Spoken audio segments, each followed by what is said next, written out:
আসসালামু আলাইকুম। নিনাস কিচেনে আপনাদের স্বাগত জানাচ্ছি। বাঙালির প্রিয় খাবারের মধ্যে অনেক কিছুই আছে, তবে আরেকটি খাবার হলো শুটকি। কিছুদিন না খেলেই মনে হয় অনেক দিন কি যেন খাওয়া হয়নি। তাই আজ আমি নতুন রূপে শুটকির রেসিপি নিয়ে চলে এলাম। এমনভাবে শুটকি রান্না হবে, এর স্বাদ লেগে থাকবে মুখে অনেক দিন। যারা শুটকি খেতে খুব একটা পছন্দ করেন না তারাও খাবেন। শুটকি কিভাবে রান্না হবে আর কি দিয়ে রান্না হবে চলুন দেখি। শুটকি রান্নার জন্য পাত্রে দিলাম তেল 3 টেবিল চামচ, আর দিলাম একটি তেজপাতা টুকরো করে। তেল গরম হতে শুরু করেছে। এর মধ্যে দিয়ে দিলাম আগে থেকেই পরিষ্কার করে রাখা শুটকিগুলো, আধা কাপের মতো হবে। এর মধ্যে লবণ দিলাম আধা চা চামচ।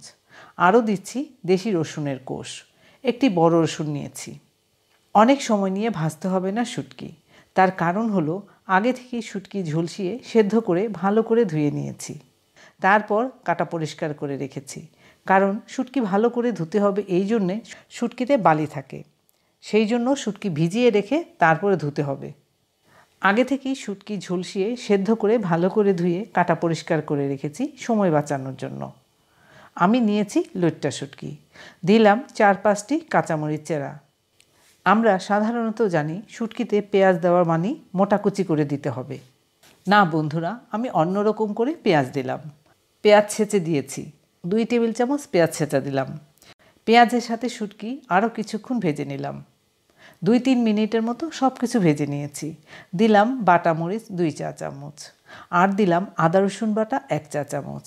দিলাম পানি, মশলাগুলো মিশিয়ে দিচ্ছি।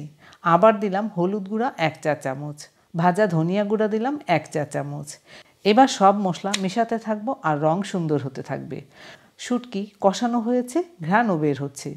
আপনাদের বলা হয়নি এখনও কি দিয়ে শুটকি রান্না হবে। বন্ধুরা, ডাঁটা দিয়ে শুটকি রান্না হবে। এবার দিলাম টুকরো করা ডাঁটা। এই সময়ে আমার মা ডাঁটা দিয়ে শুটকি এত মজা করে রান্না করতেন, সেই রকম একটি রেসিপি আপনাদের তৈরি করে দেখাচ্ছি। 1.5 কাপ ডাঁটার টুকরো আছে।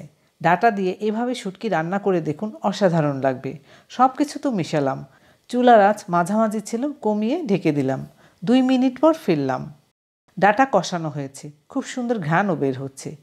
রান্নাটি হতেও সময় কম লাগবে।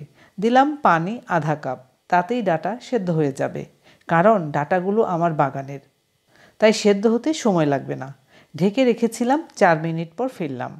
মাঝে চুলা অনেকটা কমিয়ে দিয়েছিলাম। ডাঁটা এখনও পুরোপুরি সেদ্ধ হয়নি, আরও কিছুক্ষণ রান্না হবে। ঝোল অনেকটা শুকিয়েছে, এর মধ্যে ডাঁটাও সেদ্ধ হয়েছে। এবার দিচ্ছি আমাদের বিক্রমপুরের স্পেশাল শাক বাটা আধা চা চামচ দিলাম। এই শাক বাটাতেই শুটকির ঘ্রাণ টেস্ট বেড়ে যাবে। আমার চ্যানেলে শাক বাটার রেসিপি আছে, আপনারা ভাজা জিরা গুঁড়োও দিতে পারেন আধা চা চামচ। আরও দিলাম 4টি পাকা কাঁচামরিচ। সব কিছু মিলিয়ে ঘ্রাণ হবে খুব মজার। 2 মিনিট রেখেছিলাম। এই দিক দিয়ে যে বাষ্প বের হচ্ছে তাতেই বোঝা যাচ্ছে কীরকম হবে রান্না। ডাঁটা শুটকি দিয়ে অসাধারণ একটি রেসিপি তৈরি করে নিলাম।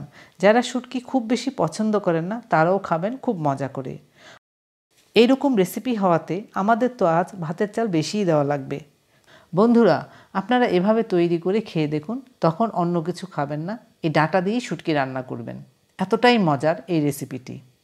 ব্যাস, আমাদের রান্না হয়ে গেল স্পেশাল শাক বাটা দিয়ে স্পেশাল ডাঁটা শুটকি রেসিপি। ধন্যবাদ সবাইকে আমার ভিডিওটি দেখার জন্য।